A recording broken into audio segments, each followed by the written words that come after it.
Hello दोस्तों, कैसे हैं आप सब। आज की हमारी कहानी है स्वार्थी ससुराल वाले। पत्नी बनकर मैंने साथ दिया था तुम्हारा सोहम, पर आज मैं केवल तुम्हारे लिए इस घर की बहू हूँ। मुझे सब याद है, पर तुम सब कुछ भूल गए। कितना प्यार करते थे तुम मुझसे। अब तो उस प्यार पर भी शक होने लगा है। रंग मैंने नहीं, तुमने बदला है। आज तुम मुझे छोड़कर वापस अपने परिवार के हो गए। बोलते बोलते रश्मि जोर जोर से रोने लगी, पर उसे चुप कराने की जगह सोहम उसे अकेला छोड़कर चुपचाप कमरे से बाहर निकल गया। कमरे में बिल्कुल खामोशी सी छा चुकी थी। रश्मि को पता था कि कोई नहीं आएगा उसे चुप कराने के लिए, इसीलिए उठी, बाथरूम में जाकर अपना मुंह धोया और बाहर आकर अपना सामान पैक करने लगी। अपना सामान लेकर घर के बाहर निकली, पर बाहर घर के सारे सदस्य बैठे थे, किसी ने उसे रोका तक नहीं। बाहर आकर ऑटो पकड़कर वहां से अपने मायके के लिए रवाना हो गई। ऑटो में बैठी बैठी उसे अपने बीते दिनों की बातें याद हो आई, जब शादी होकर सोहम की दुल्हन बन इस घर में आई थी। सोहम के परिवार में उसके माता पिता, बड़े भाई भाभी और एक छोटी बहन थी। शुरुआती दौर काफी अच्छा बीता था, पर असल समस्या शुरू हुई थी सोहम की नौकरी छूट जाने से। छोटे छोटे खर्चों के लिए रश्मि और सोहम को 10 बातें सुना दी जाती थी, पर फिर भी दोनों पति पत्नी चुप रहते थे। कई बार तो दोनों अपनी इच्छाओं को मारकर मन महसूस कर रह जाते थे। रश्मि की स्थिति तो घर में नौकरानी की सी हो गई थी, क्योंकि अधिकतर खर्चा अब भैया भाभी करते थे, इसीलिए सास ससुर भी बड़े भैया भाभी की ही सुनते। एक दो बार सोहम ने अपने माता पिता से मदद भी मांगी कि नौकरी तो आसानी से मिल नहीं रही, वह नया बिजनेस शुरू करना चाहता है, पर माता पिता ने किसी भी मदद के लिए साफ मना कर दिया। ऐसा नहीं था कि उनके पास पैसे नहीं थे, पैसे थे, पर सोहम और रश्मि के लिए नहीं। जब सोहम के पापा ने अपने गांव की प्रॉपर्टी बेची थी, तब भी सोहम ने कहा था, लेकिन पापा ने बड़े भाई को प्लॉट खरीदने में मदद कर दी, छोटी बहन की शादी के लिए खर्चा रख लिया, पर सोहम को खर्चा देने से साफ इनकार कर दिया।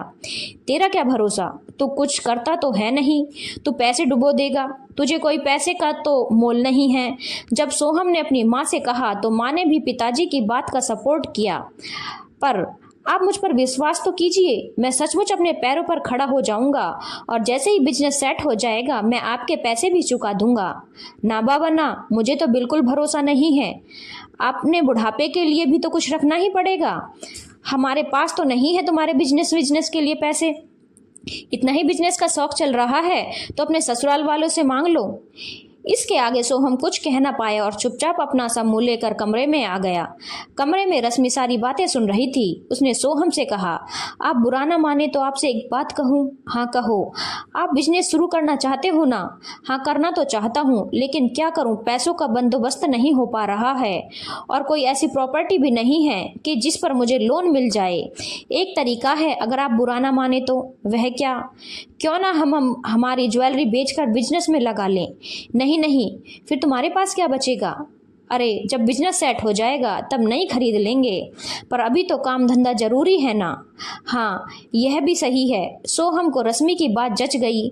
जब सोहम ने इस बारे में अपने माता पिता से बात की तो गुस्सा होते हुए पिताजी ने जवाब दिया, जो ज्वेलरी तेरी पत्नी के पास है वह हमारी चढ़ाई हुई है। हमारे परिवार के ज्वेलरी को बेचने की जरूरत ही नहीं है, वो ज्वेलरी हमें दे दो। लेकिन पापा, उसे भी तो हमने रश्मि को शादी में दे दी थी ना, तो वह तो उसका स्त्री धन हुआ ना।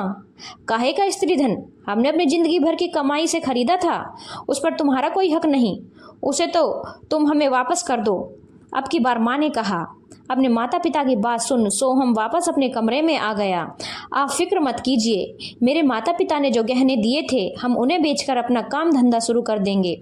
और आखिर ऐसा ही हुआ। रश्मि ने अपने माता पिता के दिए हुए गहने बेचकर सोहम के साथ गवर्नमेंट्स बिजनेस की शुरुआत की, जबकि ससुराल वालों के दिए गहने ससुराल वालों ने वापस ले लिए, यह कहकर कि तुम पर भरोसा नहीं है, कहीं तुम इनको भी बेच दो तो।